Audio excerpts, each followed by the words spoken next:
عن سيدنا أبي هريرة رضي الله عنه قال: قال سيدنا رسول الله صلى الله عليه وسلم: ما اجتمع قوم في بيت من بيوت الله يتلون كتاب الله ويتدارسونه فيما بينهم إلا نزلت عليهم السكينة وغشيتهم الرحمة وحفتهم الملائكة وذكرهم الله في من عنده.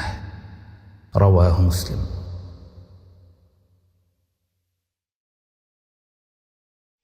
أعوذ بالله من الشيطان الرجيم. بسم الله الرحمن الرحيم. تلك الرسل فضلنا بعضهم على بعض، منهم من كلم الله ورفع بعضهم درجات، وآتينا عيسى ابن مريم البينات وأيدناه بروح القدس، ولو شاء الله ما اقتتل الذين من بعدهم من بعد ما جاءتهم البينات، ولكن اختلفوا فمنهم من آمن ومنهم من كفر، ولو شاء الله ما اقتتلوا ولكن الله يفعل ما يريد.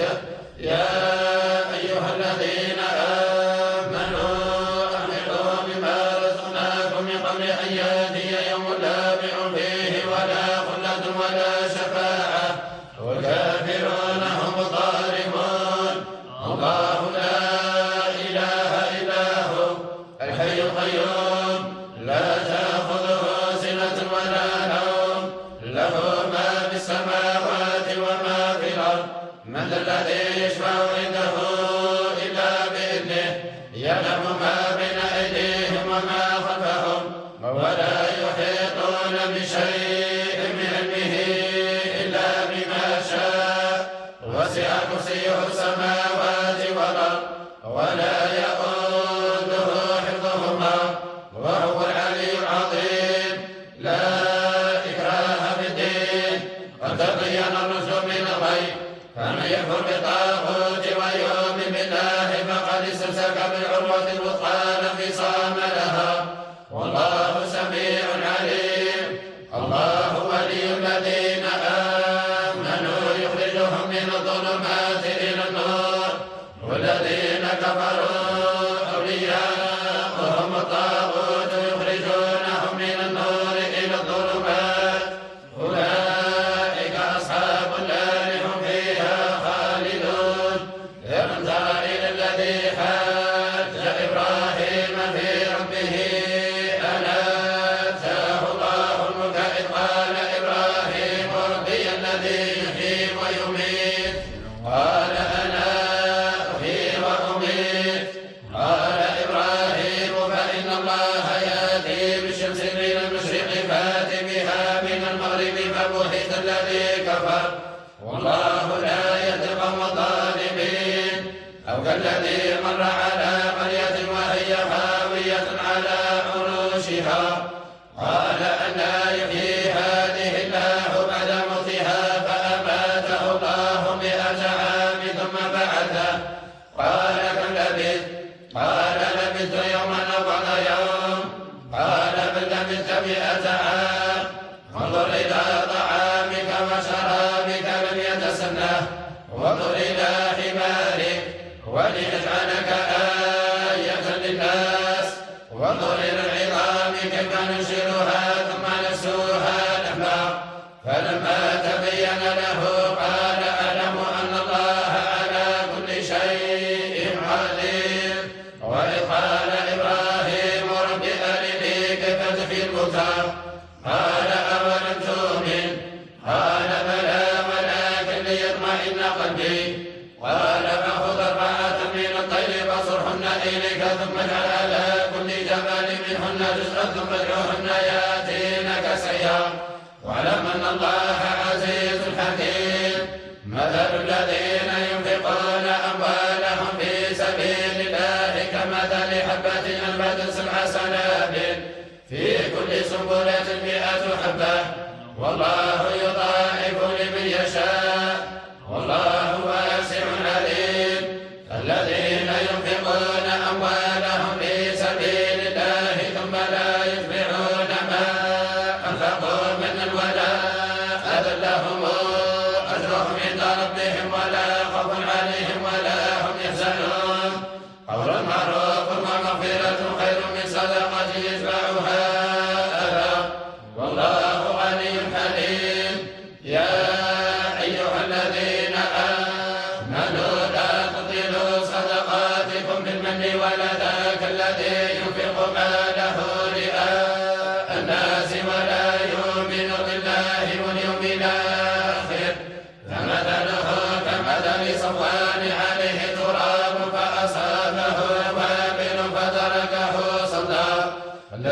يقدرون على شيء مما كسبوا والله لا يهدي القوم الكافرين.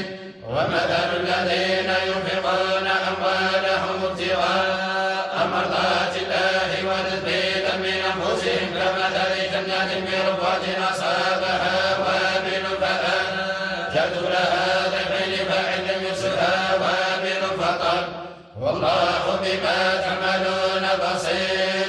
أيود أحدكم أن تكون له جنة من نخيل وأعناب تجري من تحتها الأنهار له فيها من كل الثمرات وأصابه الكبر وله ذرية ضعفاء فأصابها إعصار فيه نار فاحترقت كذلك يبين الله لكم الآيات لعلكم تتفكرون.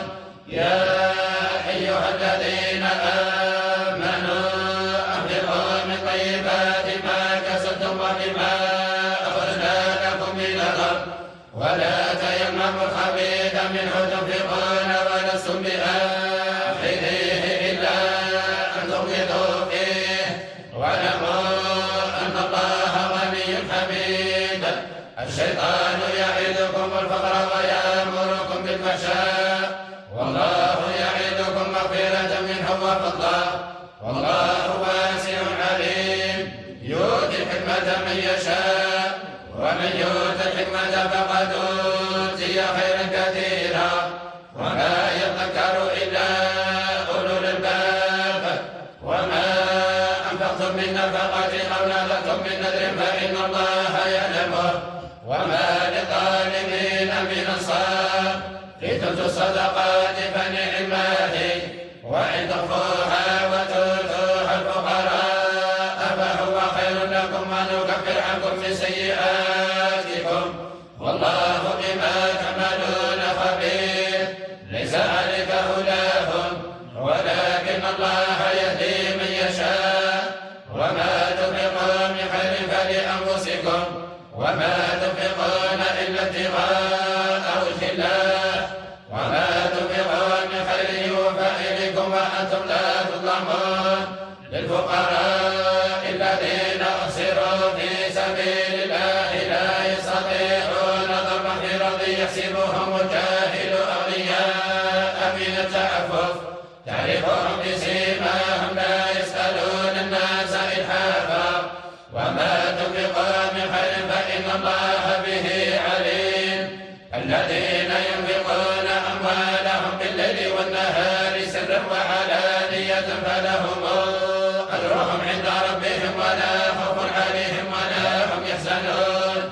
الذين يأكلون الربا لا يقومون إلا كما يقوم الذي يتخبطه الشيطان من المس ذلك بأنهم قالوا إنما البيع مثل الربا وأحل الله البيع وحرم الربا.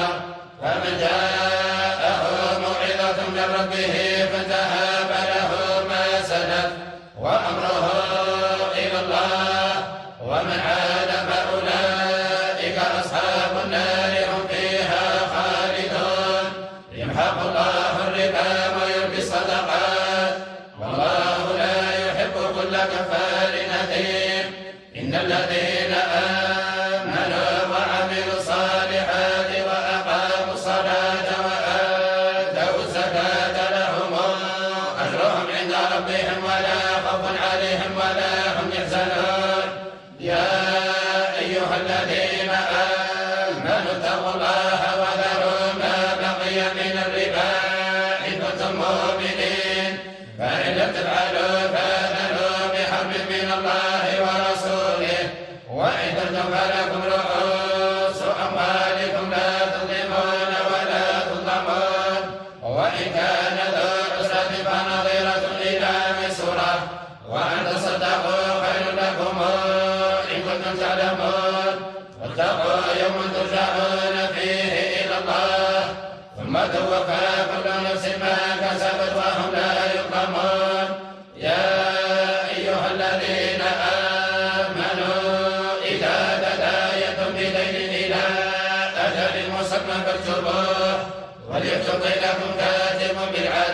ولا ياب كاتب أن يكتب كما علمه الله فليتوب وللذي عليه الحق وليتق الله ربه ولا يبخس منه شيئا فإن كان الذي عليه الحق سفيها أو ضعيفا أو لا يستطيع أن يمل هو فليملل وليه بالعدل واستشهدوا شهيدين من رجالكم فإن لم يكونا رجلين فرجل وامرأتان ممن ترضون من الشهداء ينتظر إحداهما فتذكر إحداهما الأخرى ولا يأبى الشهداء إذا ما دعوا ولا تسأموا أن تكتبوه صغيرا أو كبيرا إلى أجله ذلكم أقسط عند الله وأقوم للشهادة وأن لا ترتابوا إلا أن تكون تجارة حاضرة تديرونها بينكم فليس عليكم جناح ألا تكتبوها وأشهدوا إذا تبايعتم ولا يضار كاتب ولا شهيد وإن تفعلوا فإنه فسوق بكم واتقوا الله ويعلمكم الله والله بكل شيء عليم وإن كنتم على سفر ولم تجدوا كاتبا فرهان مقبوضا فإن أمن بعضكم بعضا فليؤد الذي تؤمن أمانته ويتق الله ربه ولا تكتموا الشهادة ومن يكتمها فإنه آثم قلبه والله بما تعملون عليم لله ما في السماوات وما في الأرض وإن تبدوا ما في أنفسكم أو تخفوه يحاسبكم به الله فيغفر لمن يشاء ويعذب من يشاء والله على كل شيء قدير آمن الرسول بما أنزل إليه من ربه والمؤمنون كلنا آمن بالله وملائكته وكتبه ورسله لا نفرق بين أحد من رسله وقالوا سمعنا وأطعنا غفرانك ربنا وإليك المصير لا يكلف الله نفسا إلا وسعها لها ما كسبت وعليها ما اكتسبت ربنا لا تؤاخذنا إن نسينا أو أخطأنا ربنا ولا تحمل علينا إصرا كما حملته على الذين من قبلنا ربنا ولا تحملنا ما لا طاقة لنا به واعف عنا واغفر لنا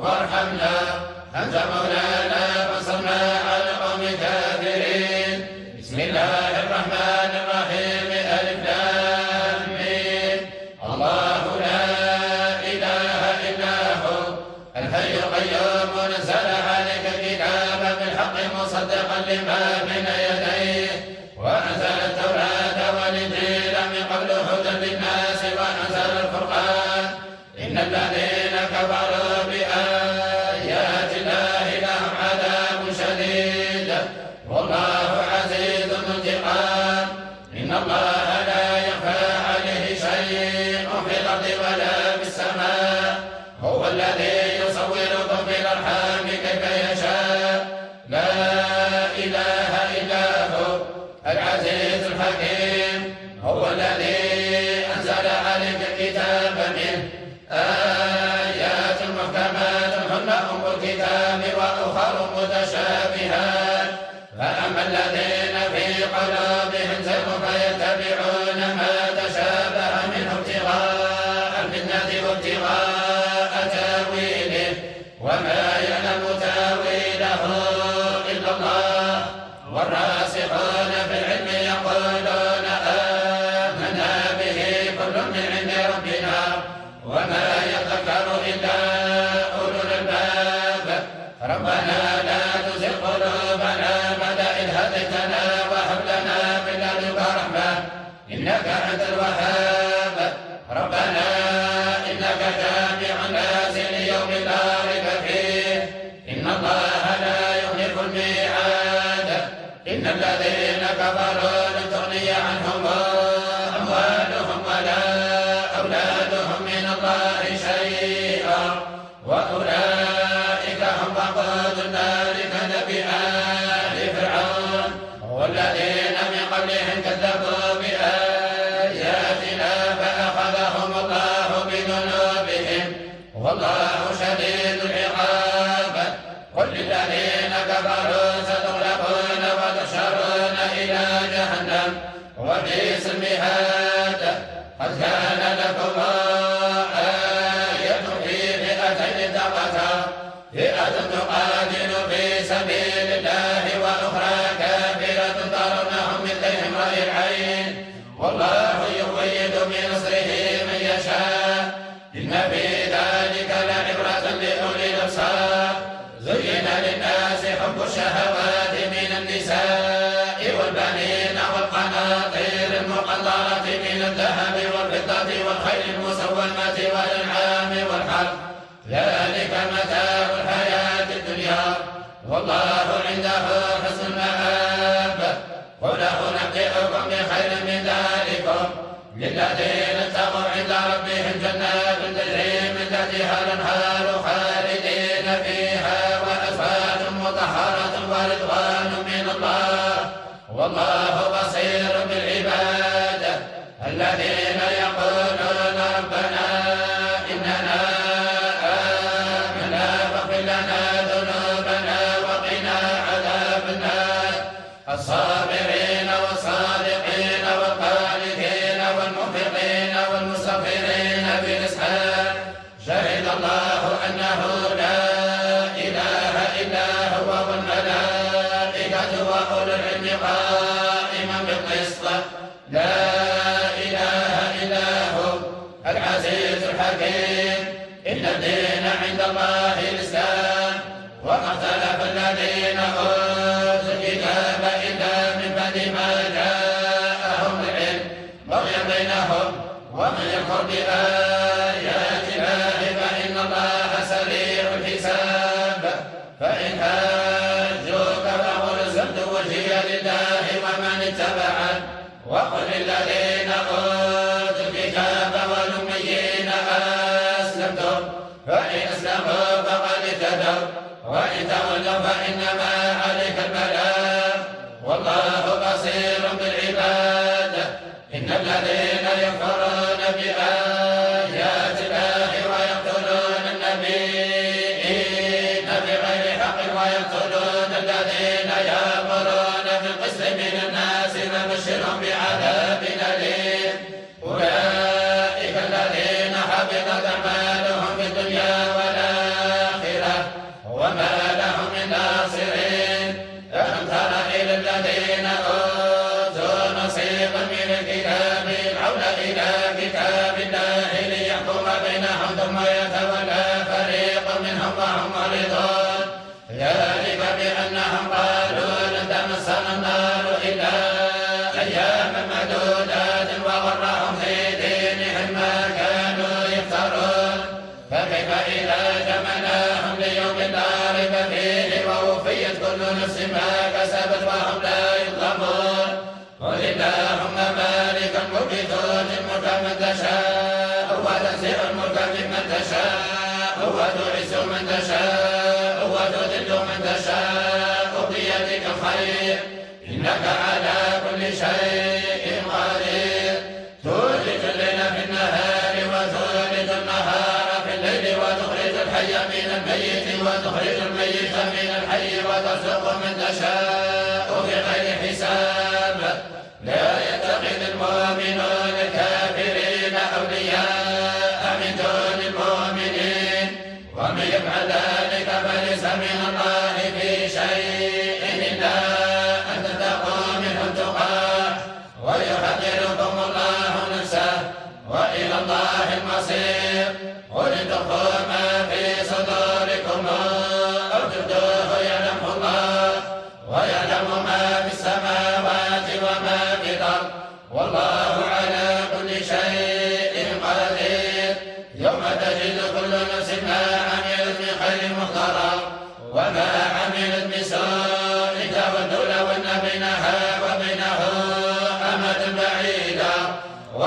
يحذركم الله نفسه والله رؤوف بالعباد. قل إن كنتم تحبون الله فاتبعوني يحببكم الله ويغفر لكم ذنوبكم والله غفور رحيم. قل أطيعوا الله والرسول فإن تولوا فإن الله لا يحب الكافرين.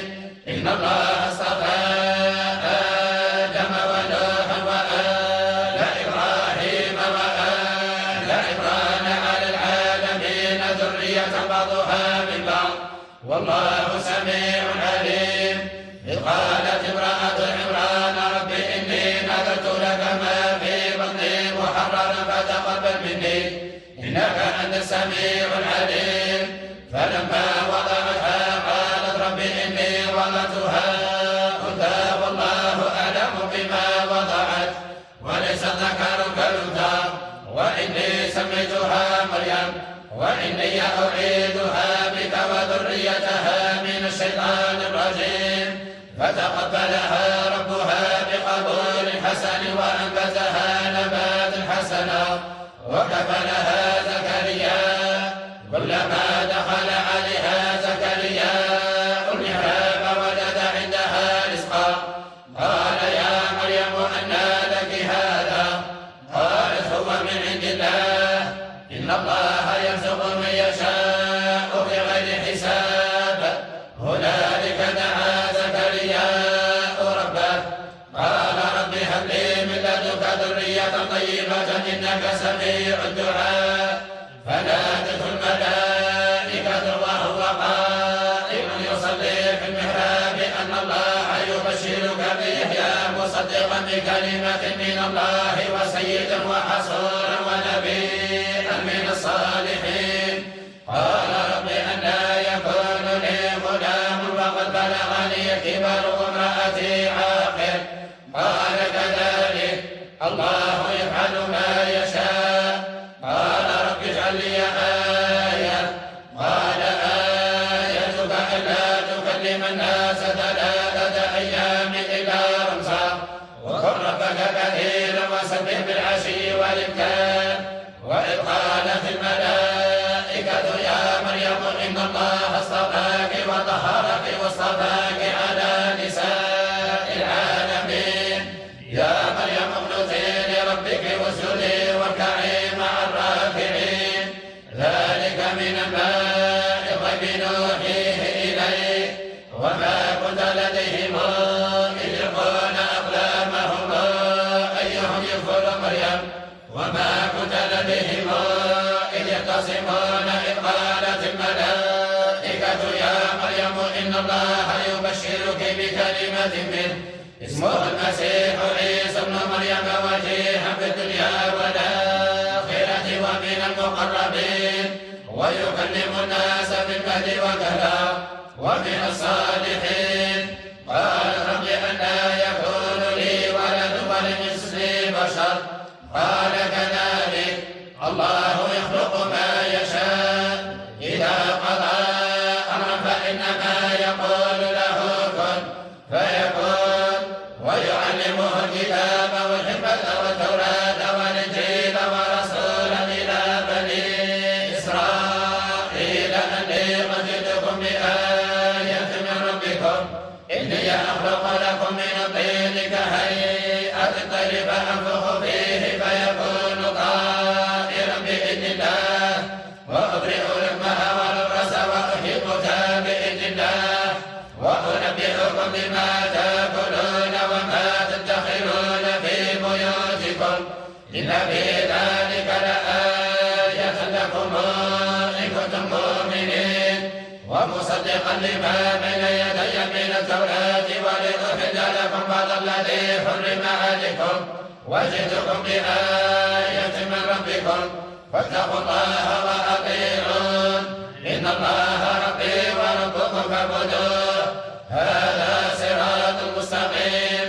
فلما أحس عيسى منهم الكفر قال من أنصاري إلى الله؟ قال الحواريون نحن أنصار الله آمنا بالله واشهد بأننا مسلمون. ربنا آمنا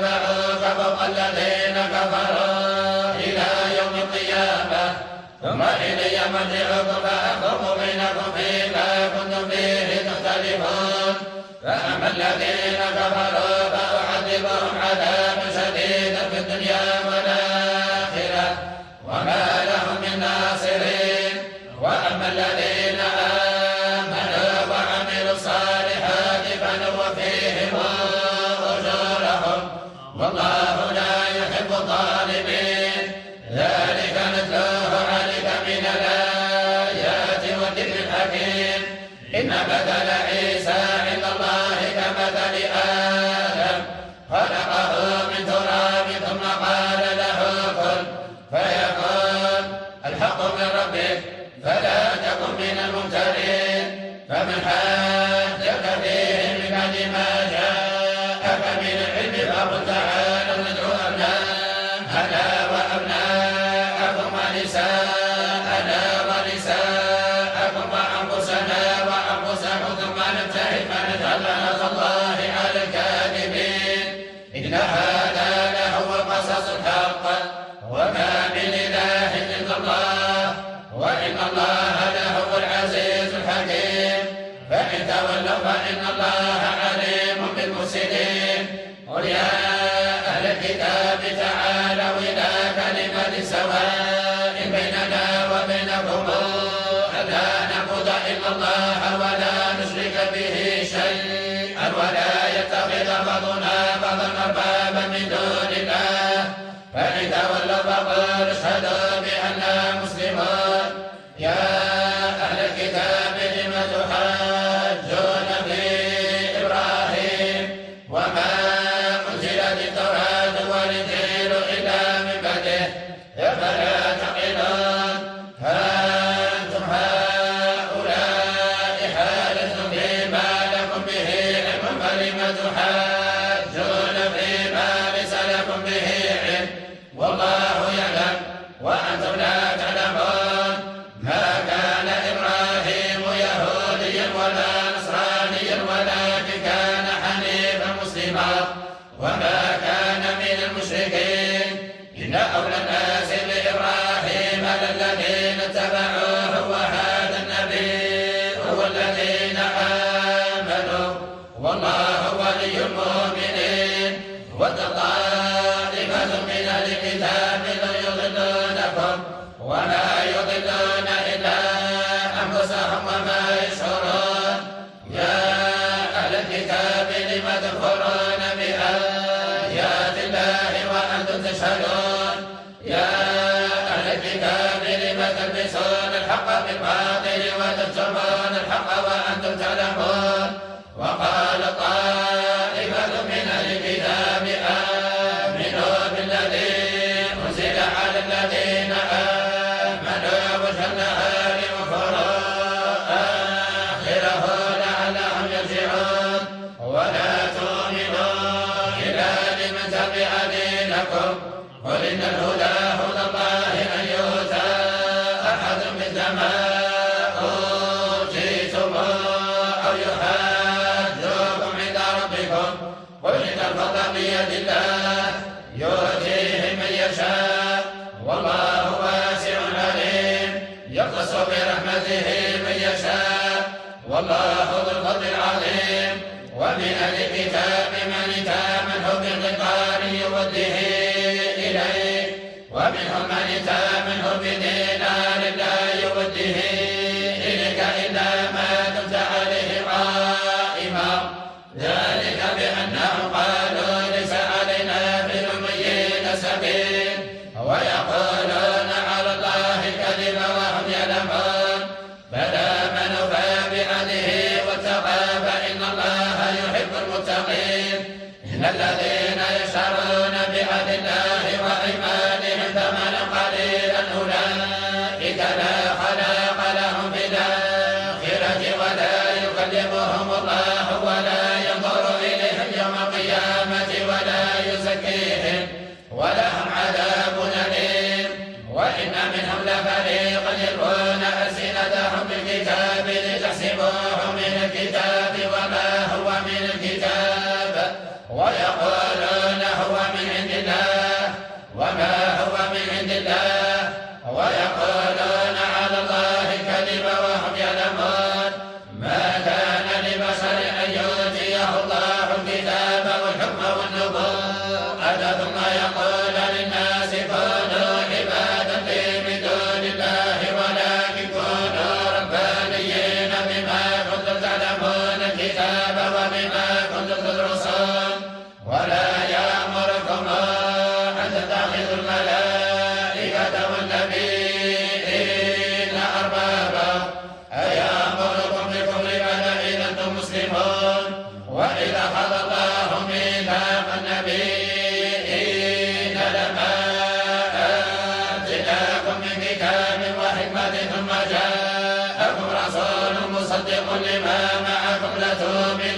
به ولا تنصرنه.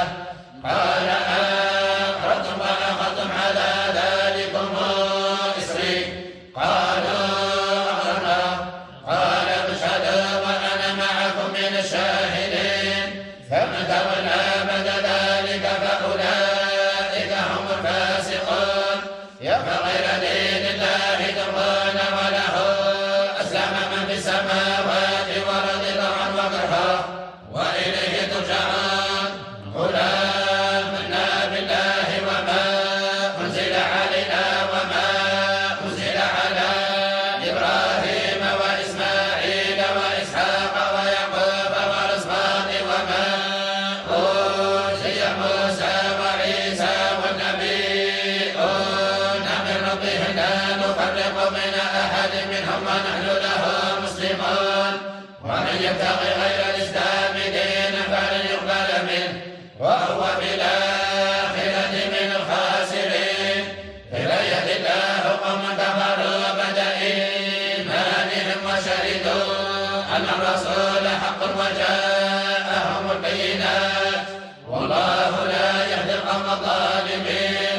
أولئك جزاؤهم أن عليهم لعنة الله والملائكة والناس أجمعين خالدين فيها لا يخفف عنهم العذاب ولا هم ينظرون إلا الذين تابوا من بعد ذلك وأصلحوا فإن الله غفور رحيم.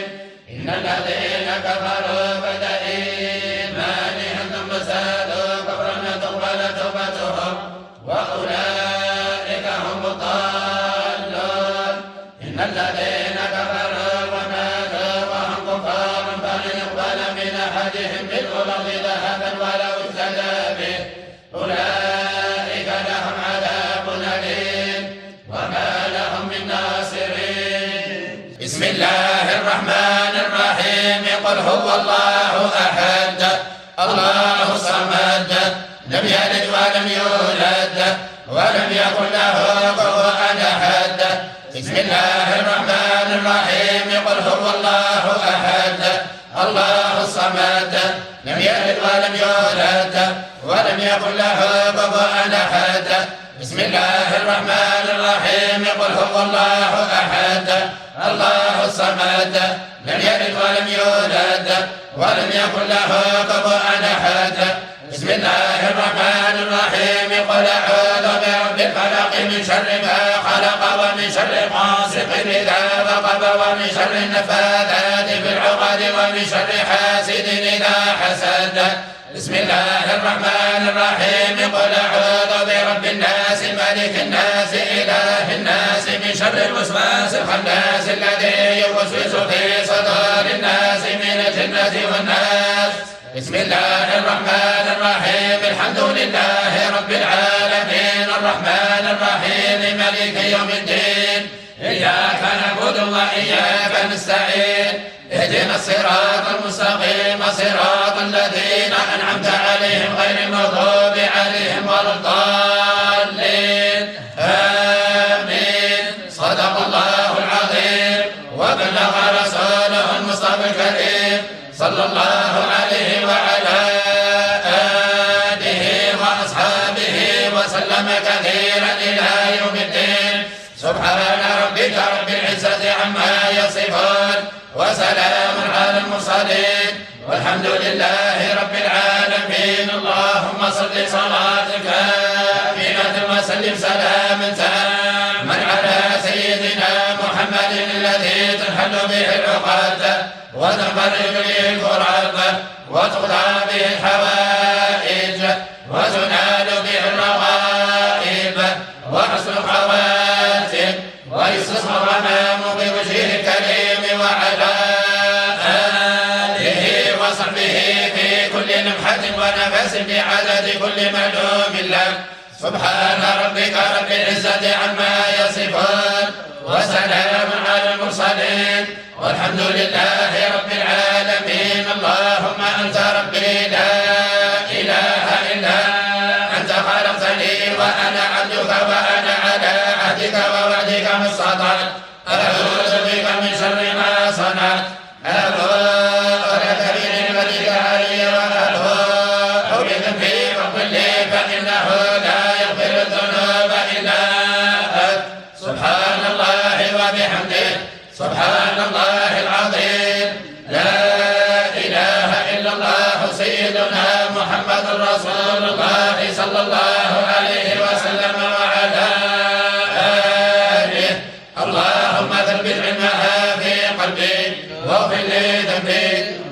المؤمنين والمؤمنات.